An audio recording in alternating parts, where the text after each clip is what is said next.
একদিনের ছুটিতে গিয়ে ঘুরে আসার মতো একটা জায়গা হলো বর্ধমান। কলকাতার থেকে প্রায় 100 কিলোমিটার মতো দূরে অবস্থিত এই বর্ধমান শহরটি।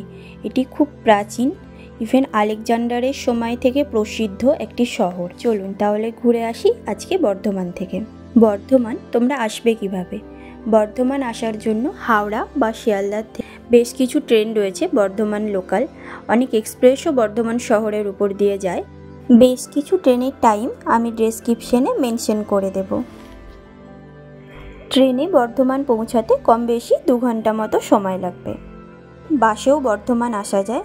ধর্মতলা বা স্প্ল্যানেড বাস স্ট্যান্ড এবং করুণাময়ী বাস স্ট্যান্ড দুটো জায়গার থেকেই বর্ধমানে আসার জন্য সরকারি SBSTC বাস রয়েছে। বাসে সময় লাগে 2 থেকে 2.5 ঘন্টা।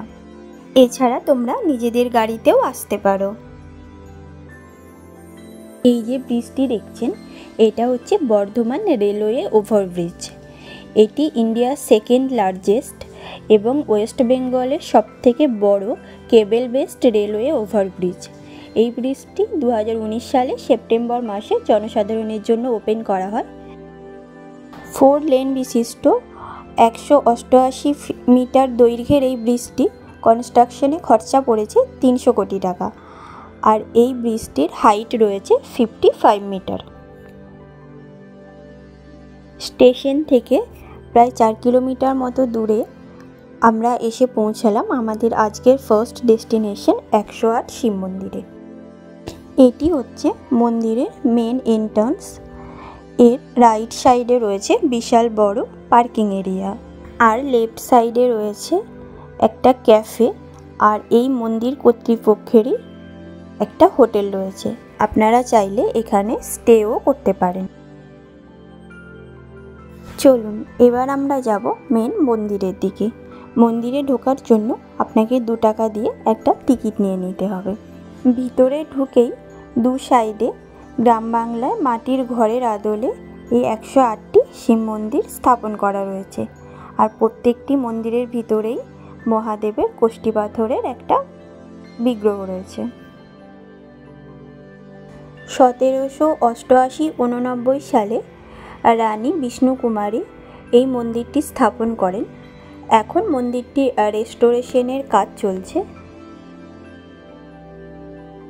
মন্দিরটির মেন এন্ট্রান্সের 2 পাশে 2টি বড় বড় ঝিল রয়েছে, আর ঝিলের চারপাশেই জপমালার আদলে এই মন্দিরটি স্থাপন করা হয়েছে। ঝিলের জলের মধ্যে মন্দিরের শ্যাডো পড়ে এক অপূর্ব সুন্দর দেখাচ্ছে। মন্দিরে পুজো দেওয়ারও ব্যবস্থা রয়েছে। ইভেন মন্দিরের ভিতরেই পুজো সামগ্রীর দোকানও আছে। এখানে রয়েছে মানত নন্দী পার্ক, যেখানে একটা শ্বেত পাথরের নন্দীর সামনে বাবা মহাদেবের বিগ্রহ রাখা রয়েছে, আর তার সামনেই রয়েছে 108টি ঘণ্টা। এখানে শিবরাত্রির সময় অনেক বড় করে পুজো হয়, তখন মেলাও বসে। এই একই রকম 108টি শিব মন্দির রয়েছে পূর্ব বর্ধমানেরই কালনাতে। এটি বর্ধমানের একটি অনন্য শিল্পকৃতি ও আকর্ষণ বলা চলে। তোমরা টাইম করে একদিন অবশ্যই এসো। মন্দির থেকে বেরিয়ে একটু এগিয়ে এসে বর্ধমান শহরের দিকে আমরা Bardhaman university campus gate cross করে এসে পৌঁছালাম আমাদের আজকের পরবর্তী ডেস্টিনেশন বর্ধমান জুলজিক্যাল পার্কে। এই যে রাইট সাইডের ফাঁকা জায়গাটা দেখছো, এটা রয়েছে পার্কিংয়ের জন্য। তোমরা গাড়ি নিয়ে আসলে পার্কিংয়ের কোনো অসুবিধা হবে না।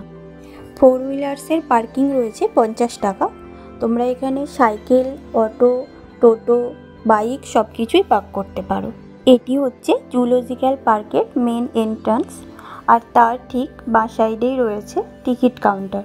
টিকিট প্রাইস রয়েছে 8 বছর অবধি 10 টাকা, আর 8 বছরের ঊর্ধ্বে প্রত্যেকের 25 টাকা করে। আর তোমাদের টাইমিংয়ের ব্যাপারটা বলে দিই, এটি খোলা থাকে মার্চ থেকে সেপ্টেম্বর অবধি সকাল 9টা থেকে বিকেল 5টা অবধি, আর অক্টোবর থেকে ফেব্রুয়ারি মানে শীতের সময়ে সকাল 9টা থেকে বিকেল 4:30 অবধি।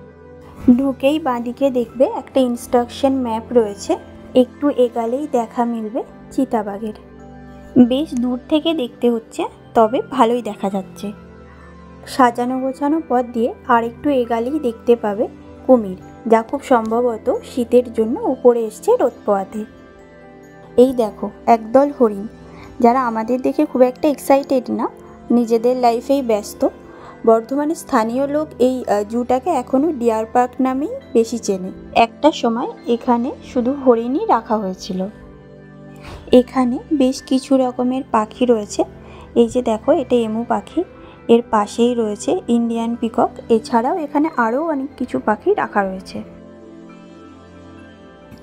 একটু এগিয়ে আমরা এসে গেছি বানরের খাঁচার দিকে।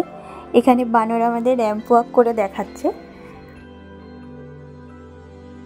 বেশ সুন্দর সাজানো গোছানো একটা চিড়িয়াখানা। এই দেখো বাজ পাখি, জাস্ট এর ডানাটা একটু দেখো কত বড়। বেশ পরিষ্কার পরিচ্ছন্ন সাজানো গোছানো একটা জঙ্গল বলা চলে, যার মধ্যে এই জুটা তৈরি করা হয়েছে। খুবই সুন্দর জায়গা। পাখির ডাকের যে শব্দ এখানে আসলে তুমি শুনতে পাবে, সেটা তোমাকে মুগ্ধ করবেই। ভীষণই সুন্দর জায়গা, খুব বেশি ক্রাউডেড না। এখানে আসলে তুমি প্রকৃতিকে কাছ থেকে খুব ভালোভাবে ফিল করতে পারবে। বেরানোর ঠিক আগেই ডান দিকে রয়েছে রমনা বাগান নেচার ইন্টারপ্রিটেশন সেন্টার। এর মধ্যে গ্লাস হাউসের ভিতরে বেশ কিছু ডেমো দেখানো রয়েছে, এটাও একবার ভিজিট করে নিও।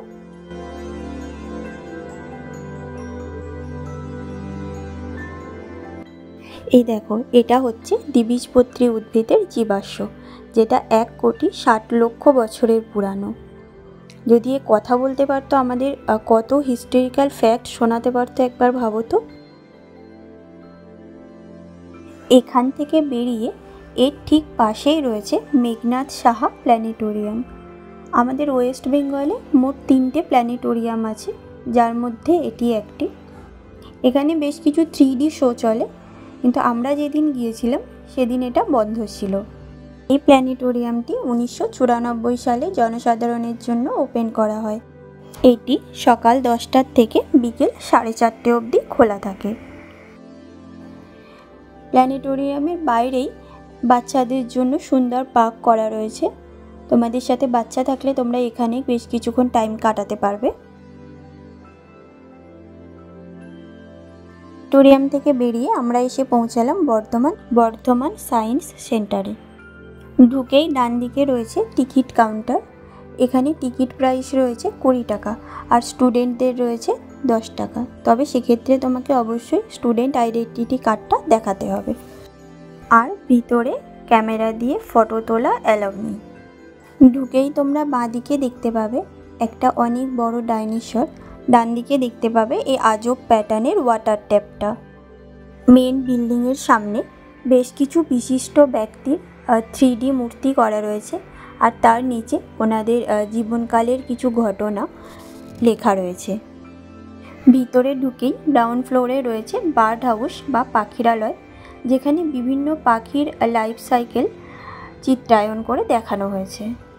আর তার সামনেই রয়েছে এই এনার্জি বলের শোটা, যেটা দিনে 2টো টাইম প্লে করা হয়। চলো সিঁড়ি দিয়ে তাহলে উপরে ওঠা যাক। উপরে উঠেই ডান দিকে দেখতে পাবে এরকম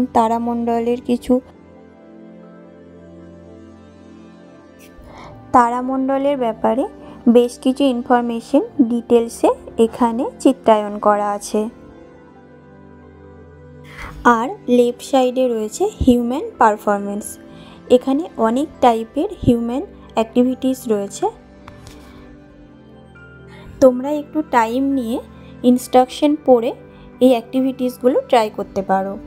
এই যে এটা দেখো, এই যে স্টিকের ওপরে রাউন্ডটা দেখছো, এই তারটার মধ্যে দিয়ে এই রাউন্ডটাকে নিয়ে যেতে হবে, কিন্তু টাচ করালে চলবে না। এর ঠিক পাশেই রয়েছে এই ক্লাপিং ট্রিটা। এটা ক্লাব করলে ট্রিটার গায়ে লাইটগুলো জ্বলে উঠবে। এটা একটা ওয়ান কাইন্ড অফ ফান জোনও বলা চলে। ভীষণই সুন্দর, আর এখানে তুমি খুব ভালোভাবে এনজয় করতে পারবে। এর ঠিক পাশেই রয়েছে ফান মিরর। এটা কলকাতা সায়েন্স সিটিতেও রয়েছে। এখানে অনেক টাইপের অ্যাক্টিভিটিস আছে, তোমরা একটু ঘুরে ঘুরে সব দেখো।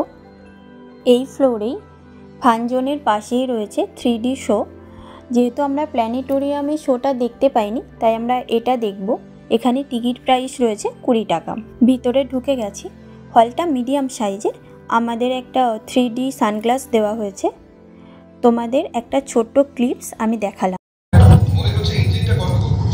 কমান্ডার, আমরা কন্ট্রোল প্যানেলে একটা শর্ট সার্কিটের সংকেত দেখতে পাচ্ছি। এটার সংযোগ ম্যানুয়ালি বিচ্ছিন্ন করতে হবে।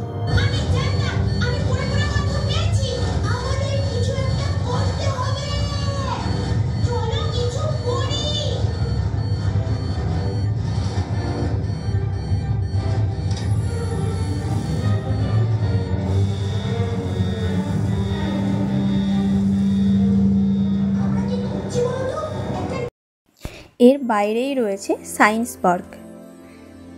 এখানে আসলে তোমার ছোটবেলার ফিজিক্সে পড়া প্রত্যেকটা থিওরি মনে পড়ে যাবে।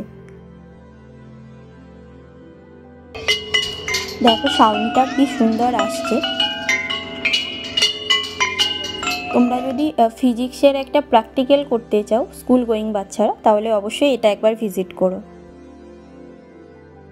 পার্কটা বেশ neat and clean, well decorate. বাচ্চাদের জন্য বেশ কিছু অ্যাক্টিভিটিসও আছে, সঙ্গে বাচ্চা থাকলে তোমাদের টাইমটা ভালোই কেটে যাবে। এখান থেকে বেরিয়ে আমরা এসে গেছি আমাদের পরবর্তী ডেস্টিনেশন মা অন্নপূর্ণা দেবীর মন্দিরে। এটা রয়েছে বর্ধমানের যে সর্বমঙ্গলা বাড়ি আছে তার একদম পাশে। মন্দিরের ভিতরে মা অন্নপূর্ণার একটা কোষ্ঠী পাথরের মূর্তি রয়েছে। এখানে মাকে প্রতিদিন সকালে ও সন্ধ্যার টাইমে ভোগ নিবেদন করা হয়। মন্দিরটি প্রায় 250 বছরের পুরানো। মন্দিরের ঠিক সামনেই রয়েছে একটা নাটমঞ্চ। বিল্ডিংটা অনেকটা ভগ্নপ্রায়। এই মন্দিরের চারপাশে আরও বেশ কিছু মন্দির রয়েছে, যেমন মনসা দেবীর মন্দির রয়েছে, আর রয়েছে গোপালের মন্দির।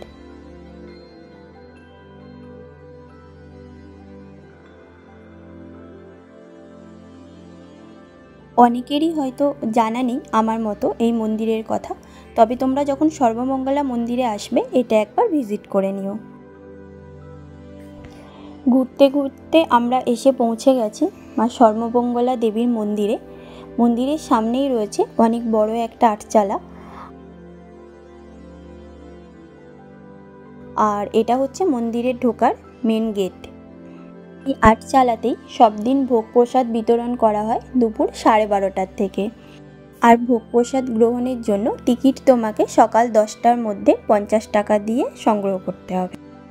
এই যে দেখছো মা সর্বমঙ্গলা দেবীর বিগ্রহ, যেটি নবরত্ন পাথরের তৈরি। এই মন্দিরটি 1702 খ্রিস্টাব্দে রাজা কীর্তিচাঁদ নির্মাণ করেন।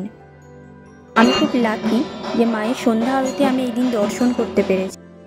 এই মন্দির চত্বরটিও বেশ সুন্দর আর অনেক বড় এরিয়া নিয়ে তৈরি।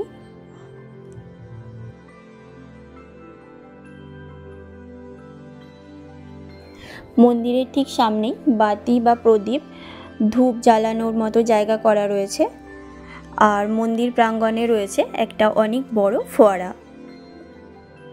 আমার মন্দির পৌঁছাতে পৌঁছাতে সন্ধ্যা হয়ে গেছিল, তাই চারপাশটা আরও সুন্দর দেখাচ্ছিল।